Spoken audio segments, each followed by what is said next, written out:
Shoulders ಯಾವ ರೇಂಜಿಗೆ pain ಆಗ್ತಿತ್ತು ಅಂದ್ರೆ ನಾನು ಎಲ್ಲಾ ವರ್ಕೌಟ್ ನಮ್ಮ ಕೋಚ್ ಸಪೋರ್ಟ್ ತಗೊಂಡೆ ಕಂಪ್ಲೀಟ್ ಮಾಡ್ತಿದ್ದೆ. ನಾನು ವಿಶ್ವ ಬಂದಿದ್ದೇನೆಲ್ಲ ವರ್ಕೌಟ್ ಸ್ವಲ್ಪ ಬೇಗ ಮುಗಿಸ್ತೀನಿ ಮತ್ತೆ ಕರೆಕ್ಟ್ ಆಗು ಮಾಡ್ತೀನಿ. ನಾನು ಒಬ್ನೇ ಎಲ್ಲ ವರ್ಕೌಟ್ ಮಾಡ್ತಿದ್ರೆ ಫೋನ್ ನೋಡ್ಕೊಂಡೆ ಇಲ್ಲ ಹುಡುಗರ ಜೊತೆ ಮಾತಾಡ್ಕೊಂಡೆ ಟೈಮ್ ಹೋಗ್ಬಿಡುತ್ತೆ. ನಮ್ಮ ಹುಡುಗನ ಜೊತೆ ಒಂದು ವಿಡಿಯೋ ಮಾಡ್ಕೊಂಡು ಅದಾದ್ಮೇಲೆ ಸ್ಟ್ರಕ್ಸ್ ಮಾಡಿ ನಾನು ಶೋಲ್ಡರ್ ವರ್ಕೌಟ್ ಕಂಪ್ಲೀಟ್ ಮಾಡ್ಕೊಂಡೆ. ನಮ್ಮ ಜಿಮ್ಮಲ್ಲಿ ಚಿಕ್ಕ ಚಿಕ್ಕ ಮಕ್ಕಳೆಲ್ಲ ನೋಡ್ರಿ ಎಷ್ಟೆಷ್ಟು ವೆಯ್ಟ್ ಹೊಡಿತಾರೆ.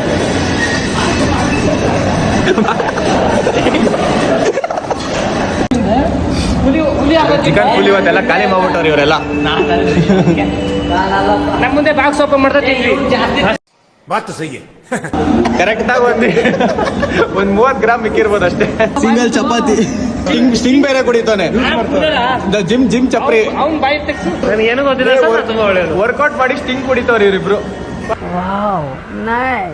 ಮನೆಗೆ ಹೋಗ್ತಾ ಹಾಗೆ ಸ್ವಲ್ಪ ಐಟಮ್ಸ್ ತೊಗೊಂಡು ಇವತ್ತು ಚಿಕನ್ ಬೇರೆ ಸ್ವಲ್ಪ ಕಮ್ಮಿ ತಿಂದಿದೆ, ಹೊಟ್ಟೆ ಸಿತಿತ್ತು ಅಂತ ಅಲ್ಲೇ ಲೈಟಾಗಿ ಊಟ ಮಾಡ್ಕೊಂಡೆ.